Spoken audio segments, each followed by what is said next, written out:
Welcome back. Programme में आपको खुशामदीद कहती हूँ। नाजरीन, सोशल मीडिया का दौर है। हम अपने प्रोग्राम में अक्सर सोशल मीडिया के हवाले से जो वायरल चीज़ें हैं उनको शामिल करते रहते हैं। आपको दिखाते हैं कि आजकल सोशल मीडिया पर क्या चीज़ है जो कि सबकी तवज्जो का मरकज़ है। और आजकल जो सबकी तवज्जो का मरकज़ है वो है A+ का एक ड्रामा था जो 2020 में वो ड्रामा रिलीज़ हुआ था। जुड़वा नाम था उसका, और उसमें जो दो बहनें थी जुड़वा थी, शीज़ा और फिज़ा, और उनके हवाले से कोई क्लिप जो था वो इन दिनों में वायरल हो गया। उस क्लिप के बाद तो मेरा ख्याल है उस ड्रामे को देखने वाले लोगों की जो तादाद है वो भी एकदम से बढ़ गई। शायद तब इतना वो ड्रामा नहीं देखा गया होगा जितना वो आजकल में देखा गया है। वो क्लिप पहले मैं आपको दिखाती हूँ, फिर इस पर बात करते हैं। मतलब सुन के ही थोड़ा अजीब सा लगता है ना कि दो ट्विंस बहनों की शादी अगर दो भाइयों से हो गई है तो वो आपस में एक्सचेंज हो गई हैं, और बड़ा ये अजीब सा वो एक सुन के लगता है। लेकिन चले, बहरहाल इसकी स्टोरी क्या थी, मैंने अभी तक ये ड्रामा नहीं देखा, लेकिन अब मुझे इतनी क्यूरियोसिटी हो रही है कि मैं भी ये ड्रामा लास्ट भी देखूंगी। हमारे साथ मौजूद हैं अशर असगर साहब जो कि इस ड्रामे के डायरेक्टर हैं। अस्सलाम वालेकुम अशर, प्रोग्राम में आपको खुशामदीद कहती हूँ। अशर, आपका ड्रामा इतना एकदम से वायरल हो गया है। 2020 में ये रिलीज हुआ था, लेकिन 2022 में एकदम से सोशल मीडिया पर सिर्फ शीज़ा और फिज़ा चल रही हैं।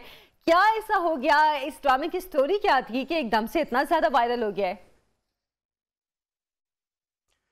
आयशा, मैं एक्सप्लेन करता हूँ, लेकिन पहले एक छोटी सी करेक्शन कर दूं आपकी। आपने अभी ये भी जिक्र किया कि ड्रामा शायद अब वायरल हुआ है और अब इसके व्यूज भी बहुत ज्यादा बढ़ गए हैं। तो यहाँ पे एक छोटी सी करेक्शन कर दूं मैं आपकी कि ये वायरल वाले सीन से पहले इसके तकरीबन पिछले 1-1.5 साल में जो YouTube पे व्यूज थे वो मोर देन 8 मिलियन थे। 8.1 तकरीबन। अच्छा। और ये वायरल वाले सीन के बाद सिर्फ जो व्यूज में इजाफा हुआ है वो 8.4 मिलियन पे पहुंचे, जो अभी आज सुबह मैंने देखे। अच्छा, सॉरी मैं आपकी बात काट रही हूँ। मिलियंस का इजाफा हुआ है। सॉरी मैं आपकी बात काट रही हूँ अशर, क्योंकि मैंने कल परसों एक सोशल मीडिया पे ही एक मैं पिक्चर देख रही थी, स्क्रीनशॉट देख रही थी यूट्यूब का, तो किसी ने ये नीचे लिखा हुआ था कि इस ड्रामे के क्लिप के बाद इसके व्यूज इतने ज्यादा बढ़ गए। तो मैंने भी आपसे फिर वही बात शेयर की। मैं वही आपको क्लैरिफिकेशन दे रहा हूँ कि एक्चुअली मिसकंसेप्शंस है ना, हम लोग आउट ऑफ द कॉन्टेक्स्ट एक चीज को वायरल कर देते हैं और उसकी बेस पे सारी चीजें निकलने लग जाती हैं। कोई मेरा प्ले है, मैं तो अपने रूटीन में तमाम प्लेस को मॉनिटर कर रहा हूँ, तो ये पिछले 1 साल से A+ के जो YouTube चैनल है उसकी टॉप पॉपुलर वीडियोस में 3rd या 4th नंबर पे थी। और 8.1 मिलियन व्यूज थे इसके जनवरी तक। तो आप इससे अंदाजा कर लें कि एक सीन वायरल हुआ है, मीम्स बन रही हैं, लोग डिस्कस कर रहे हैं, लेकिन उसमें से कितने लोगों ने इस प्ले को देखा है आप अंदाजा कर लें। यानी कि 8.1 मिलियन ने पहले देखा था और आफ्टर वायरल सिर्फ 0.3 मिलियन लोगों ने देखा है। दैट मीन्स लोग आउट ऑफ द कॉन्टेक्स्ट एक सीन उठा के वायरल करके उस पर डिस्कशंस कर रहे हैं, उस पर मीम्स बन रही हैं, लेकिन किसी को कहानी का बैकग्राउंड नहीं पता, पूरी कहानी क्या है, ड्रामा क्या है। और जो पुराने 8.1 मिलियन व्यूज हैं, जाहिर है मैं अपने प्लेस के कमेंट्स वगैरह रूटीन में देख रहा होता हूँ, ताकि जाहिर है हमें सीखने का भी बहुत मौका मिलता है अपने व्यूवर्स की राय से।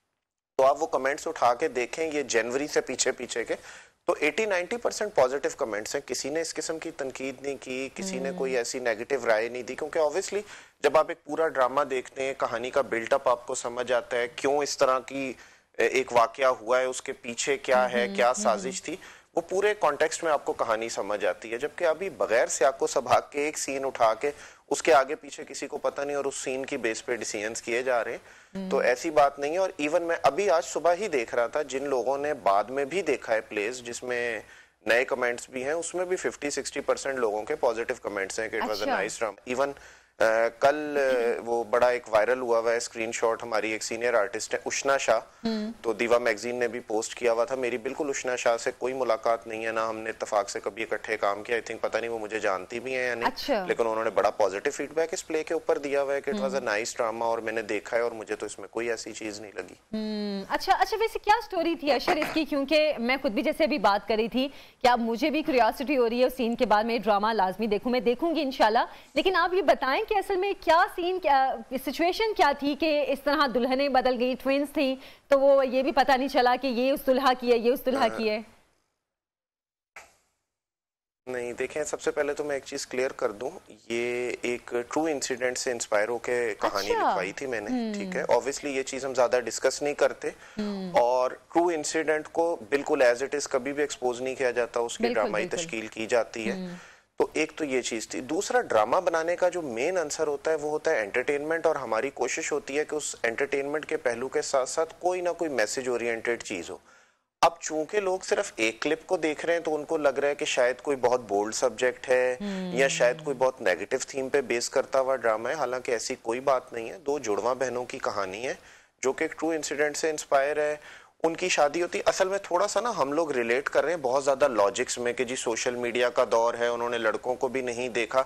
मैं समझता हूँ आप इस कहानी को ये समझ लें कि जी 1999 की कहानी है, तो आपकी 80% लॉजिक्स तो वैसे ही क्लियर हो जाती है। हम कहीं पे भी स्क्रीन पे शो नहीं कर रहे कि 2022 है, बिल्कुल पहली चीज। और दूसरी चीज उसमें ये है कि बेसिकली दो जुड़वा बहनें हैं और जिस घर में उनकी शादी हुई है उस घर में एक खातून है जो अपनी बेटी की शादी करना चाहती थी, उनकी रिलेटिव है और ये उनकी साजिश है। अच्छा। वो अपने गुस्से में, अपने बदले की आग में ये सारी हरकत करती हैं। और उसके साथ साथ एक और मैसेज था जिसपे ज्यादा तवज्जो नहीं दी गई और जिसपे हमारा फोकस था, हम कोशिश करना चाह रहे थे, क्योंकि हमारे माशरे में एक बहुत बड़ी खामी है कि हम किसी भी चीज को बेस बना के किसी भी झूठ को सच साबित करने के लिए कुरान पाक को बीच में ले आते हैं, कुरान पाक पे झूठी कस्में खा लेते हैं। तो बेसिक इस प्ले का असल कॉन्सेप्ट ये था कि वो खातून फिर झूठी कसम खाती हैं कि मेरा इसमें कोई हाथ नहीं है, और फिर अल्लाह ताला की तरफ से उस खातून को सजा मिलती है और वो फिर आके कथारसिस करती है, माफी मांगती है, बताती है कि सब मेरा है। तो बेसिक पर्पस तो एंटरटेनमेंट था, साथ एक मैसेज था, लेकिन वो एंटरटेनमेंट और मैसेज पीछे चला गया और सिर्फ एक क्लिप वायरल होके बस उसी के ऊपर डिबेट हो रही है। दूसरा टेक्निकली भी ये प्ले बहुत मुश्किल था, आप लोग। और दूसरा आप ये देखें, मतलब जो हमारी लीड आर्टिस्ट है किरण ताबीर, वो ऑब्वियसली उनकी कोई ट्विन सिस्टर नहीं है, वो अकेली हैं और हमने उसको जिस तरह शूट किया है, हमारे जो एक लिमिटेड से रिसोर्सेज होते हैं पाकिस्तानी मीडिया के, हमारे हवाले से कोई ये भी नहीं कि कोई ये लाखों का या करोड़ों का ड्रामा है, एक सिंगल प्ले था, बहुत मामूली से बजट में हमने उसको एक्सपोज किया। तो उस हवाले से टेक्निकली भी आप उसको देखें कि हमने कितना साउंड किया, उसको कितना हकीकत के करीब किया कि बहुत सारे लोग समझ रहे हैं कि शायद ये हकीकत में दो ट्विन सिस्टर्स हैं। हाँ बिल्कुल, ये टेक्निकली इस तरह की चीजों को दिखाना मैं कहती हूँ सबसे मुश्किल काम होता है और ये बहुत बड़ा काम होता है कि आप एक ही शख्स के दो रूप दिखा रहे हैं। और उसमें मैं वही बिल्कुल, और सबसे बड़ी जो उसमें बात है कि लिमिटेड बजट में जो हमारे रिसोर्सेज हैं, यहाँ तो हम किसी बाहर की इंडस्ट्री में बैठे हो ना, हमारे पास क्रोमास और एनिमेशंस और वो सारी चीज़ें मौजूद हो, हमने बहुत ही लिमिटेड रिसोर्सेज में बहुत लिमिटेड टाइम में अपनी सारी चीज़ों को करना होता है। तो ये टेक्निकली काफ़ी डिफिकल्ट है जिस तरीके से हमने इसको किया हुआ है। अच्छा, ऑनेस्टली अशर, अगर मैं आपसे एक बात पूछूं, ठीक है आपके ड्रामे को या कहीं ना कहीं उस सीन को क्रिटिसाइज किया जा रहा है, लेकिन जब हमारी किसी चीज़ को उस पर मीम्स बनना शुरू हो जाए, सोशल मीडिया पे वायरल हो जाए, तो कहीं ना कहीं हमें खुद भी हंसी आ रही होती है।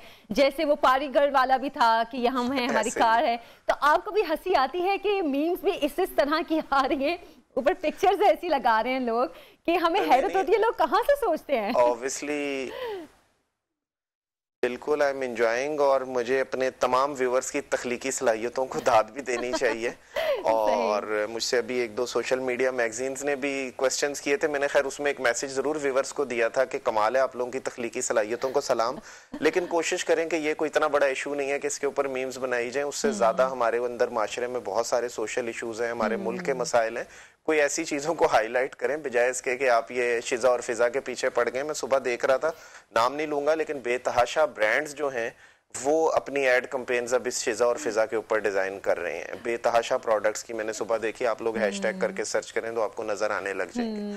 तो ऑब्वियसली हमें अपने व्यूवर्स की तख्लीकी सलाहियतों पे तो बहुत नाज हो रहा है। और एक फायदा मेरा ख्याल ये हुआ है कि एक सबसे ज्यादा जो सोशल मीडिया पे महंगाई डिस्कस हो रही थी वो पीछे चली गई है और फिजा और शिजा ज्यादा डिस्कस हो रही है। आगे हो गई है, बल्कि अब तो गाड़ियों के नाम भी फिजा और शिजा पे रखे जा रहे हैं। ये तो मैं समझता हूँ हुकूमत का फायदा कर दिया है हमारे व्यूवर्स ने, मैं वही बात हमारी हुकूमत का फायदा कर दिया है फिजा और शिजा ने। मैं वही बात कह रही थी कि अक्सर कुछ चीजें ऐसी हो जाती हैं कि हमें खुद भी हंसी आ रही होती है कि अब ये लोगों का रुख किस तरफ चला गया। पहले तनकीद थी और तनकीद से अब वो मजाक या मजाक बन गया है। हाँ, लेकिन उसमें एक चीज है कि तनकीद करनी चाहिए, व्यूवर्स को भी एक मैसेज है, लेकिन मैंने कुछ लोगों के मैसेजेस देखे हैं जो बहुत ज्यादा तज़ीक आमेज हैं हमारे लिए, हमारी टीम के लिए, आर्टिस्टों के लिए। तो ऐसी बात नहीं है, हम ये आप लोगों के लिए मेहनत करके इस तरह के प्लेस बनाते हैं, और एक प्ले नहीं है, बेतहाशा प्लेस है। बस कोई चीज डिस्कस होने लग जाए तो काइंडली आउट ऑफ कॉन्टेक्स्ट उसको देख के तज़ीक आमेज कमेंट्स ना करें। आप मीम्स बना रहे हैं, हम एंजॉय कर रहे हैं, हमें खुद अच्छा लग रहा है, लेकिन तज़ीक आप किसी की ना करें। जी बिल्कुल, आपने सही बात की, और मेरा ख्याल है ऐसी नेगेटिविटी को हमें अपने पास भी नहीं फटकने देना चाहिए। लोग जो मर्जी बात कह रहे हैं, आप सिर्फ एंजॉय करें, जो नेगेटिव कमेंट्स कर रहे हैं उनको ब्लॉक कर दें, सीधी सी बात है। हम एंजॉय करते, मैं ऑब्वियसली ब्लॉक की बात भी नहीं, मैं देखें अक्सर एक बात कहता हूँ, ये इंटरव्यू भी और इससे पहले भी 2-3 सोशल मीडिया के हवाले से मैगजीन्स, दीवा वगैरह ने जो भी जिन्होंने पूछा, तो लोग समझ रहे हैं कि शायद हम अपनी कोई जस्टिफिकेशन दे रहे हैं या अपनी कोई वजाहत दे रहे हैं कि हमने गलत नहीं किया। ऐसी कोई बात नहीं है, ये जस्ट एक सेशंस हैं, आंसर एंड क्वेश्चंस, तो उस हवाले से बात करें। वरना मैं अक्सर कहता हूँ कि मैच्योरिटी का एक लेवल यही होता है कि आप वजाहत देना छोड़ देते हैं, आप बस खामोशी से लोगों की बात सुनते हैं और मुस्कुरा के आगे बढ़ जाते हैं। ऐसे ही है, सही है। अच्छा, वैसे मेरा तो ख्याल है कि अब आज के बाद लोग जो भी ट्विंस लड़कियों को देखेंगे उनको फिजा और शिजा ही कहेंगे, क्योंकि ये इतना ज्यादा वायरल हो गया है ट्विंस बहनों पे। जी जी, ऐसे ही है, ऐसे ही है। वो एमन और मनाल को रिलेट किया जा रहा है कि द रियल शिजा एंड फिजा। और मैं देख रहा था सुबह 2 उनके रेस्टोरेंट्स की मैंने पोस्ट देखी है जिन्होंने 50% डिस्काउंट ऑफर कर दिया फॉर एवरी फिजा एंड शिजा, यानी कि कोई भी ट्विन सिस्टर्स आए तो उनको 50% डिस्काउंट मिलेगी। ये वैसे जबरदस्त चीज हो गई है। चलें जी, हमारे लिए तो मैं समझता हूँ क्रेडिट है, हमारी वजह से बहुत सारे लोगों को फायदा पहुंच रहा है। बिल्कुल बिल्कुल, मैं तो खुद ये कह रही हूँ, चले आपकी वजह से कहीं ना कहीं लोगों को फायदा पहुंच रहा है, खासतौर पर फिजा और शिजा को, जो भी इस नाम की लड़कियां हो या ट्विंस बहनें हो। बिल्कुल ऐसे ही है, जितनी भी ट्विन सिस्टर्स हैं। हाँ।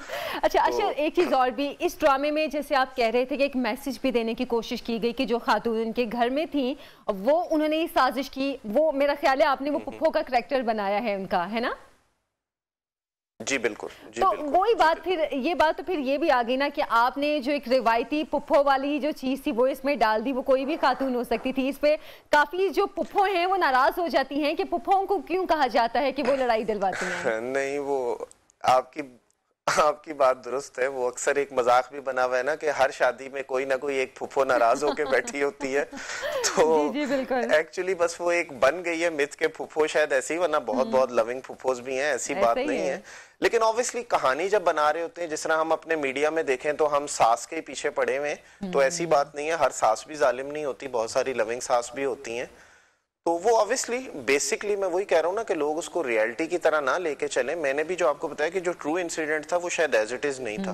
ट्रू इंसिडेंट में से सिर्फ एक चीज की हमने इंस्पिरेशन ली कि इस तरह जो 2 जुड़वा बहनें थी वो स्वैप हो गई ड्यू टू एनी इंसिडेंट, चाहे वो गलती थी चाहे वो किसी की साजिश थी। उस इंस्पिरेशन को लेके एक कहानी नेट की, उसको बनाया, और उस कहानी को बनाने का मकसद सिर्फ एंटरटेनमेंट था।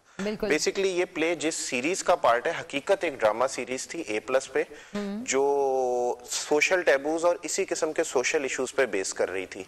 अभी इत्तेफाक से उसका एक एपिसोड का एक सीन वायरल हुआ है। अगर बाकी लोग एपिसोड देखें तो उसमें से भी कोई ना कोई चीज निकाल के वायरल कर देंगे। तो पूरी सीरीज ही इसी किस्म के डिफरेंट इश्यूज पे थी, जिसमें चाइल्ड अब्यूज भी था और बेतहाशा इश्यूज थे जो हमारे माशरे के बेसिकली। अब उसमें एक कहानी थी कि मोबाइल का एक क्लिप वायरल हुआ है खातून का, तो उनकी जिंदगी बर्बाद होगी। तो ये सब हमारे माशरे में होता है, लेकिन हम एज इट इज एक्सपोज नहीं करते। उसमें से एक वाकया उठा के उसके गिर्द एक कहानी नेट करके उसमें एंटरटेनमेंट का पहलू लग के उसको अपने व्यूवर्स के लिए पेश कर देते हैं। वो कहते हैं ना कि बाहर से लिफाफा देखकर तो अंदर के प्रोडक्ट का अंदाजा नहीं करना चाहिए, पहले अंदर देख लेना चाहिए कि प्रोडक्ट क्या है, फिर उसके बाद ही आपको कोई ना कोई जजमेंट देनी चाहिए। तो वही हाल मेरा ख्याल है शिजा और फिजा वाले ड्रामे का भी हुआ है। तो अशर, बहुत बहुत शुक्रिया आपके वक्त का, बहुत बहुत शुक्रिया। आपने चले बहुत सी चीज़ें एक्सप्लेन भी कर दी हैं, लेकिन बहरहाल हमारे लोगों को कोई ना कोई वजह चाहिए होती है मीम्स बनाने की या फिर किसी ना किसी चीज़ को क्रिटिसाइज़ करने की। आप क्रिटिसाइज़ ज़रूर करें, लेकिन इतनी नहीं कि किसी के तज़हीक आमेज़ कमेंट्स आप करना शुरू कर दें। बहरहाल ये ड्रामा सोशल मीडिया पे काफ़ी वायरल हो रहा था, तो हमने भी सोचा हम भी अपने प्रोग्राम में इस पर कुछ डिस्कस कर लें। अभी एक छोटी सी ब्रेक से हम वापस आएंगे, हमारे साथ रहिए।